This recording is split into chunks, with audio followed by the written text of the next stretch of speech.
Hello everyone, and welcome back to Toy Box Tutorials.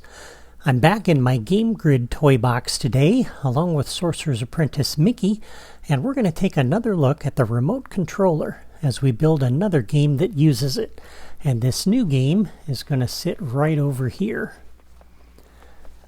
This game is a Plinko-style game, and you may have seen this game on The Price is Right, which is a daytime TV game show here in the United States.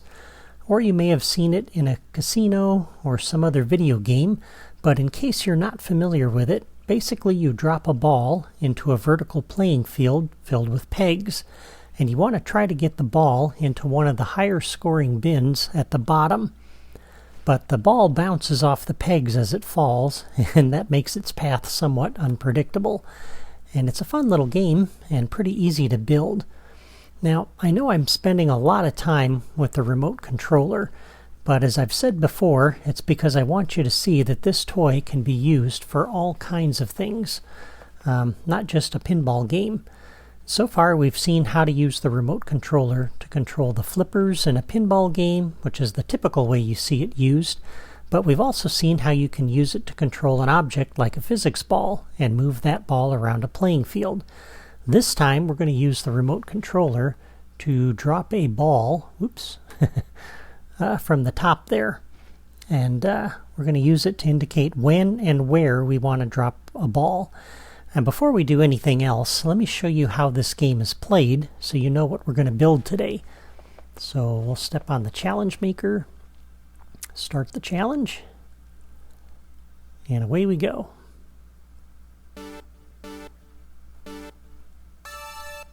Okay, so once again we press Y on my Wii U controller to use this, and now you'll notice there is a marker going back and forth at the top of the field. That's going to indicate where we drop the ball. And to drop the ball, if I remember right, I press X on my controller. And that puts the ball there, and then down the field it goes. You want to try to get it into that bin right there. Woohoo! Lots of points. Nice. And then we'll drop another one. Try to get it in the same spot. This time it went over there. And basically, you get 5 balls. So we'll drop one there. And once again, you could use a button for this, but the problem with the button, as we've seen in previous episodes, is that there's a delay between the time you hit the button and the time the ball would actually get generated. And so that's why it's useful to use the remote controller, because the input happens almost immediately. And no points for that one.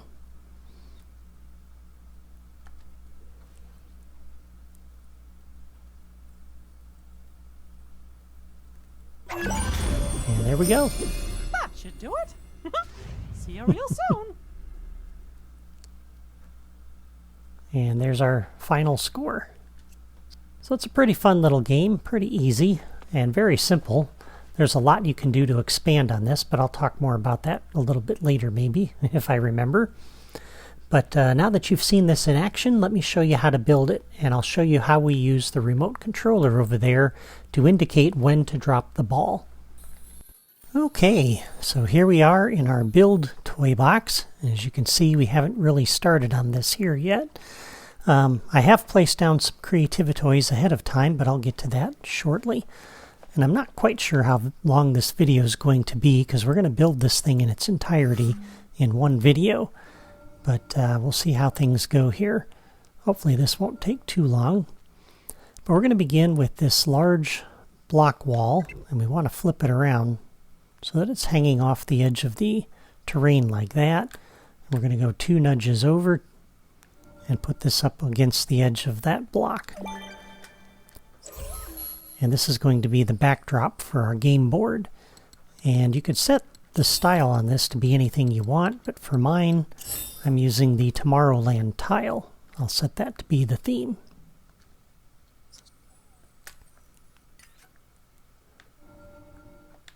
Alright, we're going to set up a 4x4 grid of these.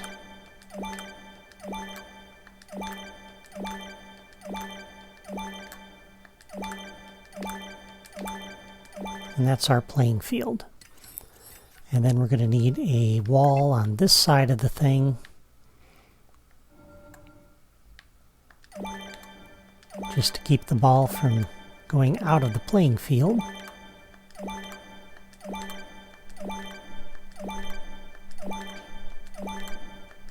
And we'll do the same thing on the other side.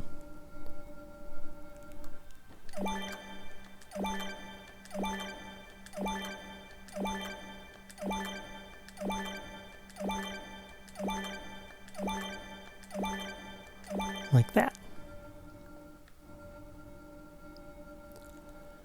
And for the bins,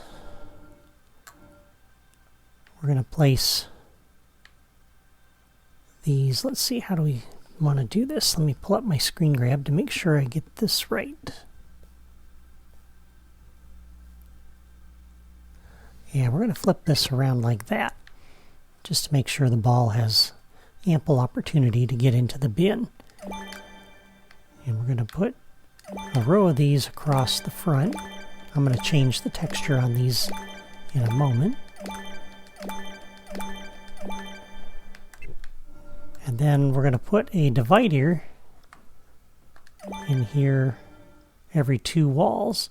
And it doesn't matter which way you do it, whether it's this way or this way. Not really going to make that much difference. Okay, so those are our bins. And I thought it'd be nice to color code these. So let's start. This is going to be bin number 5. There's 6 bins here. And we'll go left from here, because the orange one is going to be this one, the orange sofa texture on the inside out playset. And then the rest of these are going to be down at the other end of the row of textures. So we have to do a little bit of scrolling here. And you can do whatever colors you want in whatever order you want, but just want each bin to look a little bit different. So this is going to be violet gloss here.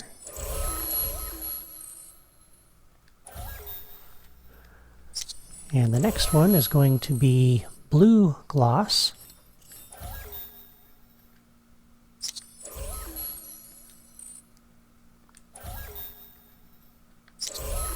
I find the colors kind of help when you're differentiating between the different bins. The next one will be green gloss. Next one will be yellow gloss.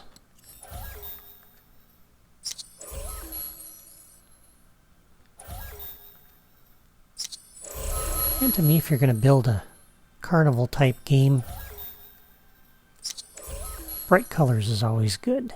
So we'll use red gloss for the last one. Alright, so there are the colored bins. And because the player isn't really going to know by color what these bins are going to do, we're going to go to the decorations drawer and go left. And we're going to use some of the decorations in here just to kind of give the player an idea. So you can use the arrows, the exclamation points, whatever you want. This bin will be a normal scoring bin. So will the green one. The yellow one's the money bin. So this one we want to let the player know that's the big bin. We'll put another one here. And then we'll put a X in front of the others, just to let them know you're not going to get any points if you go in that bin. Alright, so that gives the player a little feedback as to what bins they want to shoot for and which they want to avoid. Now we need the pegs, and this is where it gets a little bit interesting. So we're going to use the short rail slide pieces from the platforming toys. These make excellent pegs. We're going to use the short straight rail. And we're going to place the first one. If we look at the seam here, Let me get my screen grab. So we're going to put it right on the seam between the top block and the one below it. And we're going to put it right over here on this edge. So if you study the texture, what you notice is it's kind of divided into three sections. There's this little section, and then this section repeats, and that section repeats. And you can see it more prominently on other textures, but that's what we've basically got. And so we're going to put it one on there, and we're going to go to the next seam over, two seams over actually. And two seams over puts us here. Two seams over puts us here. And puts us here. Okay? And as I'm doing this, I want you to notice the activity meter on the right, because that's going to be going up quite a bit. Now, you'll notice that this has a bounding box, and so the next one is going to have to sit down here because we can't go any higher than that. And if you start messing around with this, by the way, it's going to start trying to connect to the connectors on the ends. And so we're going to put these in here like this. Oops. And that gets a little bit annoying.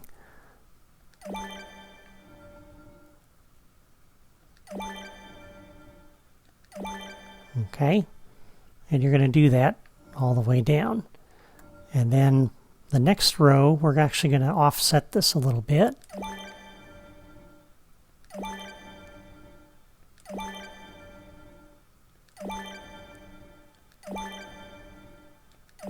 So like you see it there. And once again, we're going to go down the board. And we're going to just do 3 high there. Oops. Stop helping me. Stop helping me.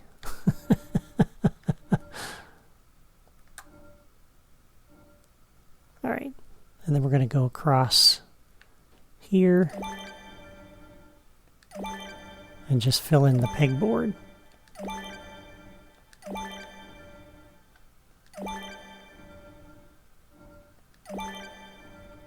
And now you can really start to see that activity meter going up on the bottom, or on the side there. And I'm going to run into a situation here in a moment, like right now, where it's not going to let me put down any more of these. And so what you're going to find is, depending on your system, you may run into this problem, where it's almost impossible to fill that in because that activity meter is just being a pain. So what I'd like to do, we'll clear that out. We'll leave those in the way they are. And we're going to use a replayer or two to put the rest in. So on the replayer, let's set the properties on this, set the playback interval, and then we will come out of the editor, step on the replayer to get the little menu in the lower right, press B to start recording, and then we'll step off so I can get back into the editor.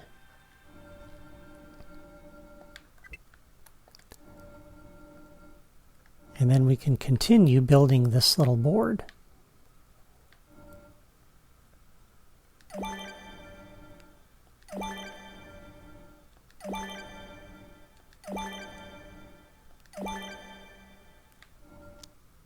And it's going to try to help me, which I wish it wouldn't. You annoying thing. All right. And then we'll fill in what we can till that meter gets pegged and won't let us put in any more, which is going to be in just a moment right there. I'd love to get one more in, but I don't think it's going to let me. Okay, so we got to remember that's the one we got to put in. All right. Bottom row, second from left. All right, so I'm going to exit. We'll step on the replayer, stop recording, press A to clear, and then step off the replayer. And now those pegs are gone and we can add the rest of them in. Okay, so this, oops, is going to sit. Ah, stop. Stop helping me. Okay, so we'll place that one there. And then the last row goes under here.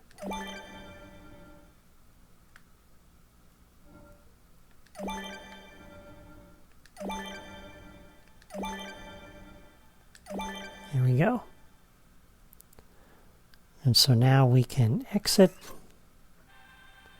We can step on our replayer and play back.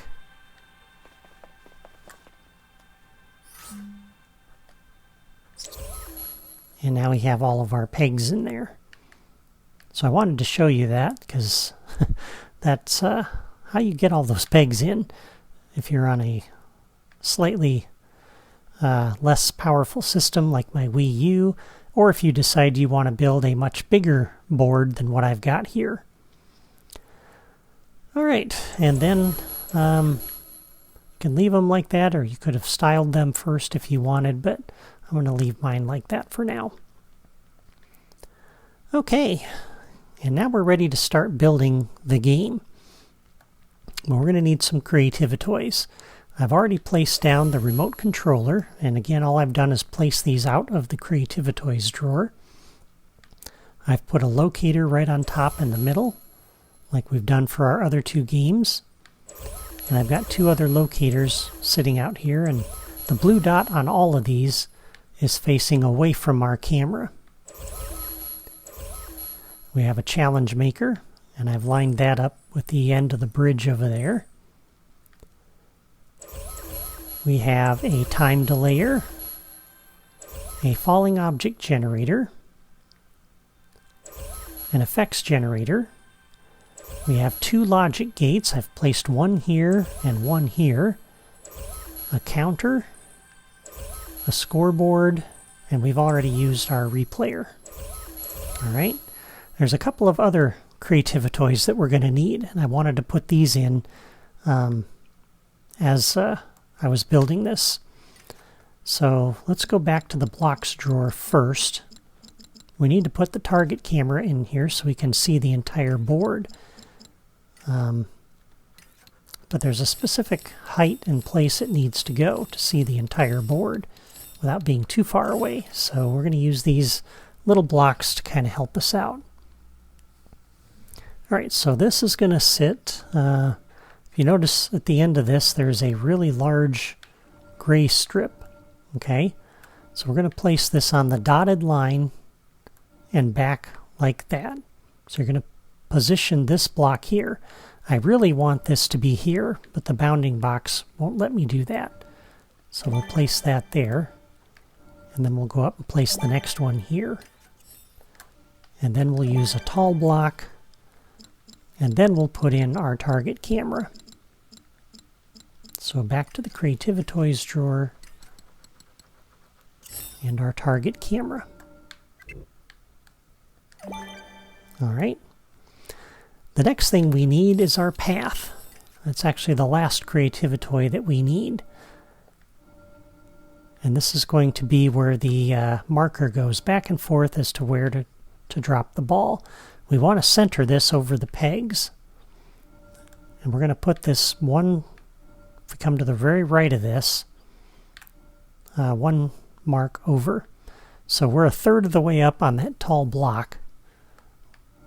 One nudge over from to the right from that little wall, and right over the middle of the field. We're going to put our second path point in the same position on the other side, like that. Okay, so there are all of our creativity toys. Let's start by setting the properties on them. So on the path, we'll go down to the path properties, and let me pull up my notes here. Okay, so we're going to leave all of that the way it is, except we're going to turn auto start objects when connected off. All right. There are no properties on the remote controller. On the challenge maker, I think all of this we're pretty much going to leave the way it is. Except I'm going to set the challenge type to start on foot. That just guarantees they're not going to be sitting in a car when we put them over here. Alright, on the time delayer, that's set to 1 second by default, and that's fine. The counter, we're going to set the start reset count to 5. We'll set the target count to be 6. And visible display on, reset off. So that's good. On the scoreboard, we'll set play 2 to the max, even though we're never going to hit that. And the other properties are fine. And we don't have any properties on the falling object generator or the logic gates, so there we go. The target camera, though, does have some properties, so let's set those.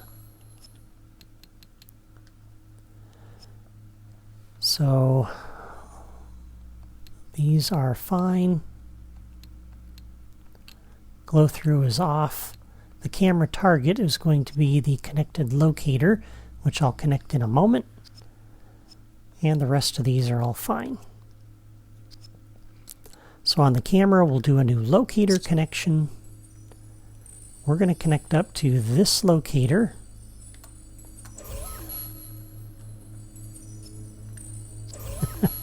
My neighbor's out mowing his lawn, so hopefully you can't hear him doing that. But all right, this locator we want to put in the center of the board, both vertically and horizontally, and that puts it right there. Okay, and we can take these positioning blocks out, so we don't need those now. All right, let's go ahead and hook everything up. So I think we'll start with the little dot here, the locator. Now this locator is going to be where the ball gets dropped from. So we're going to come over to the falling object generator. We're going to do a new locator connection. We're going to connect that up to this locator. And because when the player is playing, they can't see that locator, it's invisible, we need to use the effects generator to help us see that.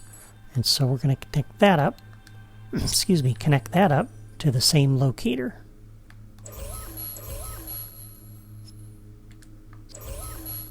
And then we can connect this locator up to the path. So a new path connection on the locator. Toy box path. On the locator, we will do under properties, toy box path. Everything in here is fine, but we want to change the movement style to back and forth.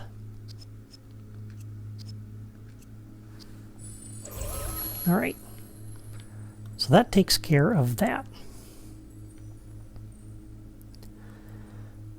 Now, on the challenge maker, let's start with the fundamentals. We'll do the scoreboard first. So we're going to do a new logic connection on invites accepted. Come over to our scoreboard, and we're going to reset the scoreboard. On the challenge maker, a new logic connection when the game is started. We'll activate the scoreboard. New logic connection when the game is ended. We'll remove the scoreboard from the display.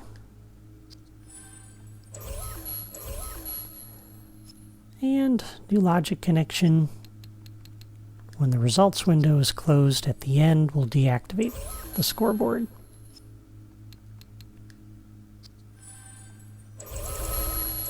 We also need to link the score results, so we display those at the end. And there we go. Now, once again, we've just added another scoreboard to this toy box. And so what that means is we need to come over to our other challenge makers. New logic connection when the game, on invites accepted. We want to make sure we remove the other scoreboards from the display, since we've just added this one and we've already done the others. We just need to make sure that the other two games hide that scoreboard so they're not competing with each other. And I explained all this in an earlier video.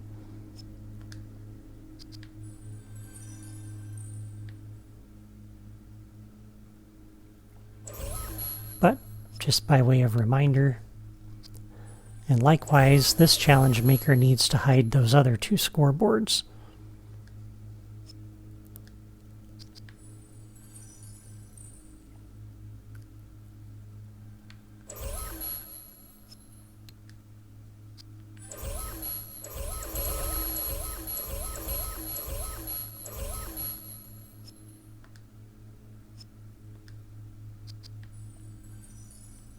And the other scoreboard, let's see.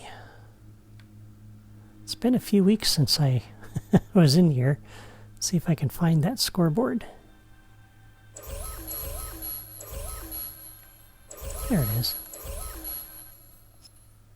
That's what happens when you go on vacation. You kind of forget everything you were doing. Alright, and also on the level starter, new logic connection on catalyze. Make sure we hide this new scoreboard like we've done with the other two. So when the player comes into the toy box, that's not visible. And likewise with our trigger area here.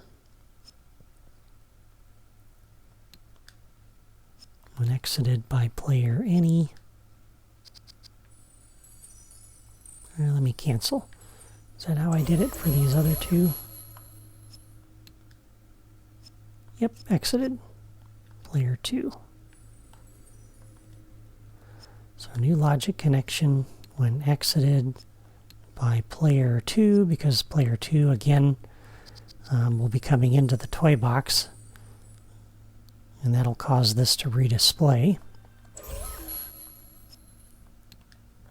Make sure that that gets displayed for them as well. Okay, that's everything with the scoreboard, except for the scoring. And by the way, we're going to need some trigger areas for that.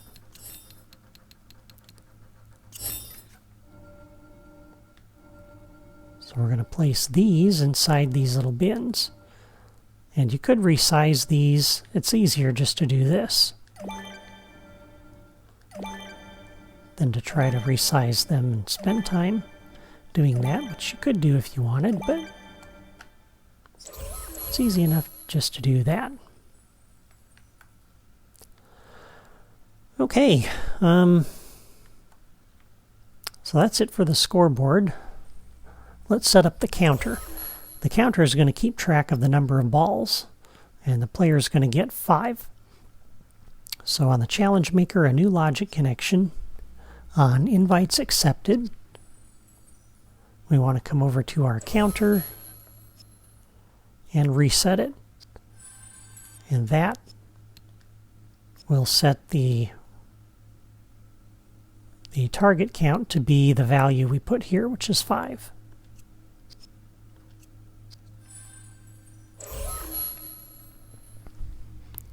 All right. And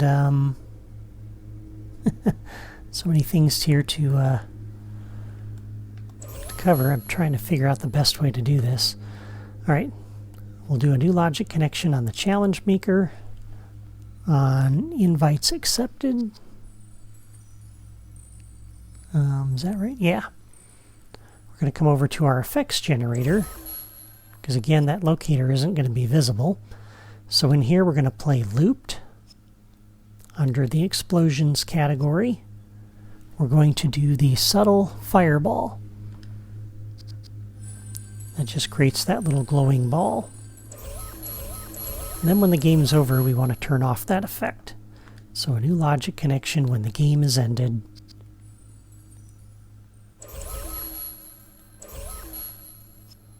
We'll stop looping the effects.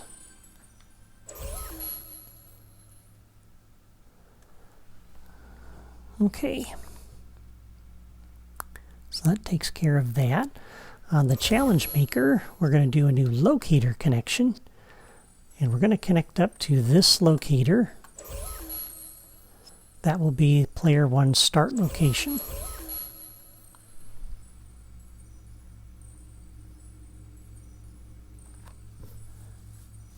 All right. On the challenge maker, new logic connection on invites accepted. We will start moving that marker back and forth across the top. So we're going to go up to the path and do a reset and play. And at the end of the game, new logic connection on game ended. We'll do a reset and stop on that path.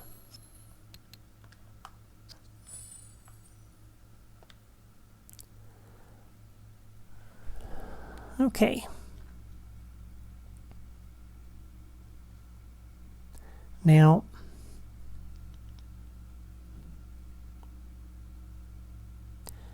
yeah. All right, let's go to the remote controller now.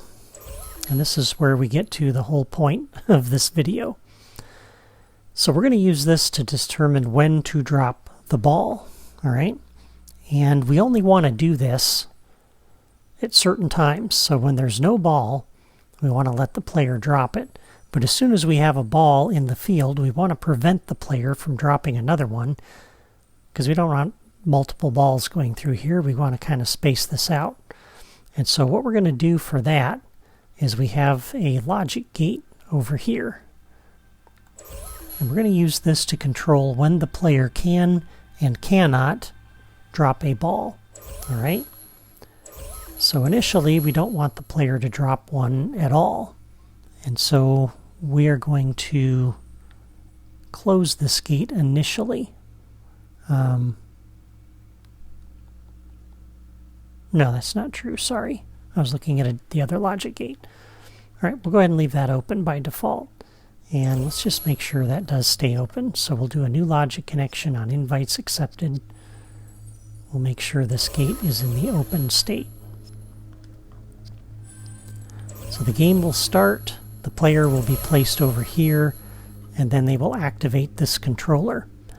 And when they press X on my button, the top button on the diamond formation, that's when they're going to drop the ball. So on the remote controller, we're going to do a new logic connection for player 1 when X is pressed. And we're going to come over to our logic gate and pass it through here. So we're going to do an input. If this gate's closed, it will not allow another ball to drop. On the logic gate, we'll do a new logic connection on output. We'll come over to our falling object generator and generate the soccer ball. And I like that ball because it kind of has a nice bounce to it as it goes down, and it's not too big or too small. All right, once the ball is generated, we want to close that gate. So on the falling object generator, we'll do a new logic connection on generated. will come and close the gate. All right. And once the ball enters one of these bins, we're going to take the ball out, and that's when we can put in a new ball. So on each of these trigger areas, we're going to do a new logic connection. When entered by a physics ball, we'll come up, back over to our logic gate and open it. Okay, we're going to make the same connection for each of these trigger areas. When entered by a physics ball,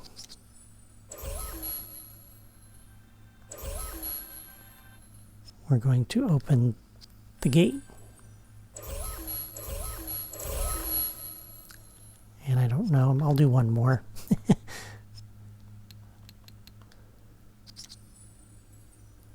You can do the other three yourself. All right.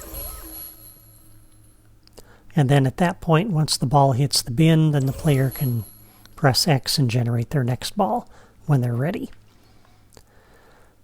Okay. So that takes care of that. Now, once the ball enters the bin, we can remove that ball.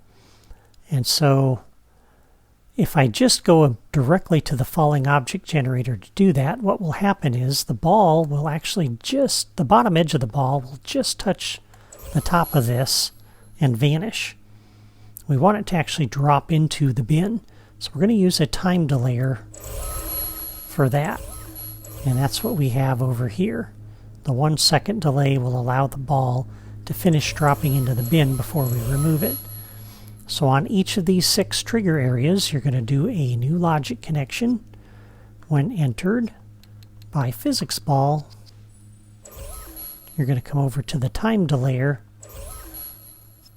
and start the delay. Make that same connection for the other 5 trigger areas. Okay? And then on the time delayer,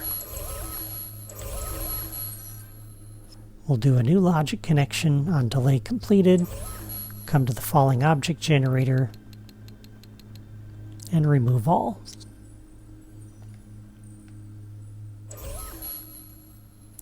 Okay. And that will take that out.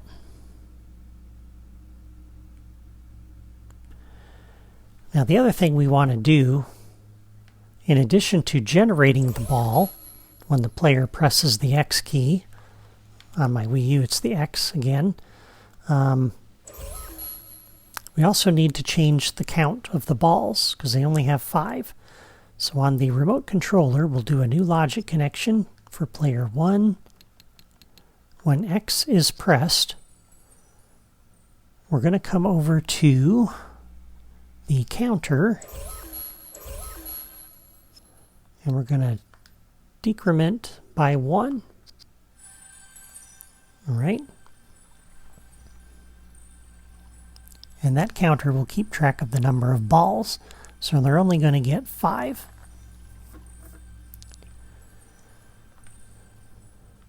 And we'll get to that counter and let's do the counter now. So on the counter,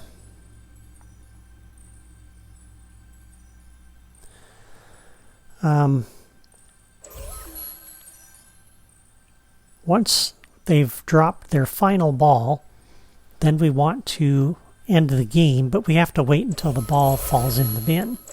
Okay? And so we're going to use a logic gate for this. And so this logic gate is going to determine whether or not the game will end. And so on the challenge maker, we'll do a new logic connection on invites accepted. We're going to close this gate by default. Okay? And then on each of the 6 bins, again, we're going to come to the bins. Those 6 trigger areas, you're going to do a new logic connection when entered by a physics ball. You're going to try to input into this gate. The gate is going to be closed until the end, though. and so the signal won't get through the gate. And the gate on output will come over here to complete the game.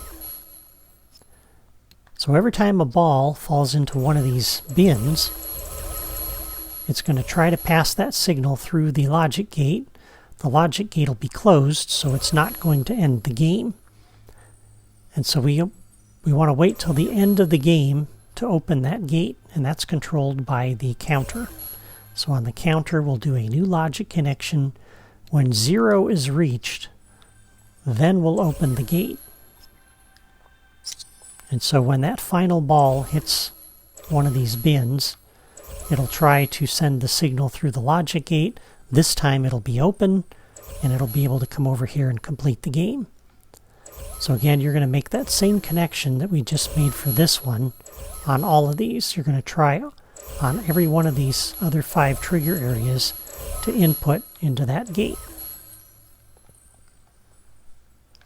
And so that's how we're going to control the end of the game. Now back to our remote controller. When the player activates this, we need to turn on our target camera. So on the remote controller, a new logic connection for player 1. When the control mode is activated, we're going to come up here to our target camera and activate it.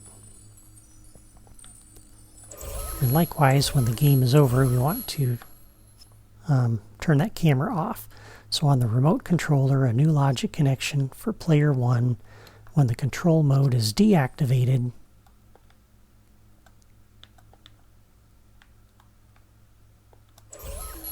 we'll deactivate that camera. And on the challenge maker, a new logic connection. When the game is ended, we'll come over to the remote controller. For player 1, we'll force their exit. So when the game ends, that'll force the player out of the remote controller, which will turn off the camera. There's also the possibility the player can abort the game. And so on the challenge maker, we'll also do a new logic connection. When the game is ended, we'll just make sure this camera gets turned off.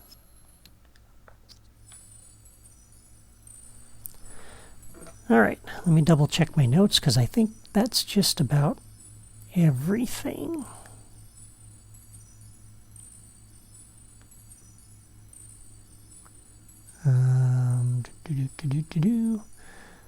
Yeah, I believe that's everything. Except for the scoring. All right, so for each of the bins that are marked with a single arrow, that's going to increment the score by 10. So a new logic connection, when entered by a physics ball, this bin is going to come over to our scoreboard and increment by 10 for player 1, because it's a single player game.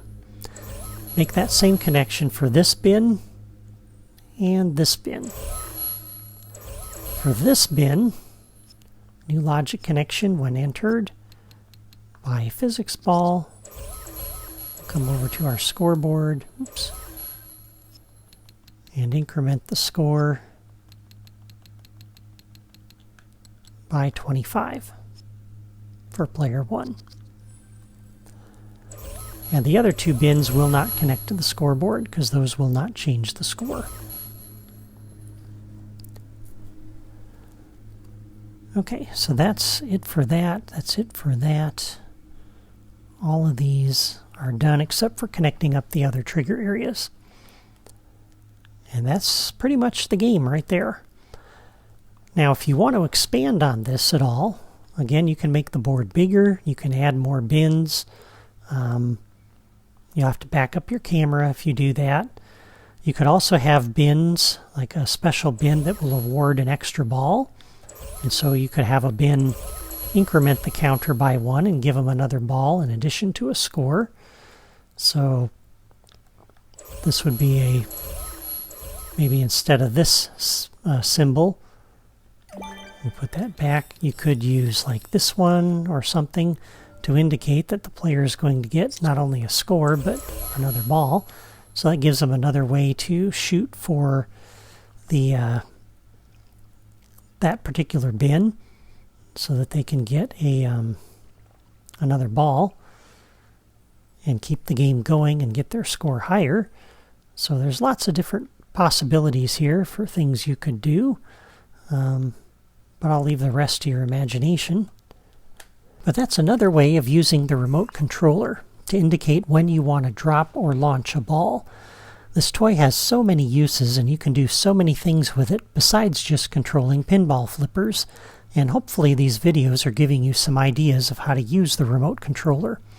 Next time we're going to look at the ability terminal as we begin working on a new little puzzle that will allow Mickey to escape the video game and restore his world.